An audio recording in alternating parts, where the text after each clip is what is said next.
Hello cuties, welcome to my channel. আমি অনেকদিন পরে ভিডিও পোস্ট করছি, তার রিজন হয়তো তোমরা আমার এই ভয়েসটা শুনে বুঝতে পারবে।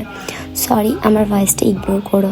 আজকে সকালবেলা ঘুম থেকে উঠে ফ্রেশ হয়ে আগের দিন মা পোলাও করে রেখেছিল, সেটাই আমি আজকে ব্রেকফাস্ট হিসেবে খেয়েছিলাম। এরপর স্নান করে আমি এখানে স্কিন কেয়ার করছিলাম। আমার স্কিন কিন্তু প্রচণ্ড সেন্সিটিভ, তাই আমি কোনো কিছু ইউজ করতে খুবই ভয় পাই। বাট আজকে ফার্স্ট টাইম আমি এই প্লিক্সের ফেস সিরামটা ইউজ করেছিলাম। আমার স্কিন যে শুধু সেন্সিটিভ এটাও না, আমার স্কিন প্রচণ্ড অ্যাকনে প্রোন।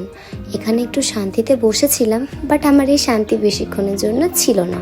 এই অশান্তিগুলো এসে আমি খুবই জ্বালাতন করছিল।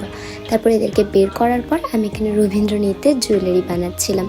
আজকে ব্রেকফাস্টে যেহেতু পোলাও খেয়েছিলাম, তো আমি আর কোনো লাঞ্চ করিনি, কারণ আমার খিদেই ছিল না।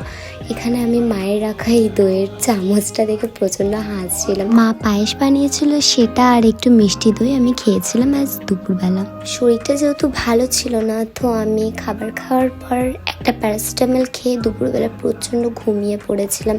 ঘুম থেকে উঠে আমার একটু ফ্রেশ লাগছিল, তাই ভাই, আমি, বুনু এখানে তিনজন মিলে ম্যাচ দেখছিলাম। হঠাৎ আমাদের প্ল্যান হয় কোথাও একটা যাওয়ার। তো আমি এখানে রেডি হচ্ছিলাম। রেডি হয়ে কোথায় গেলাম আমরা, সেটা কিন্তু আমি নেক্সট ভিডিওতে তোমাদেরকে দেখাবো।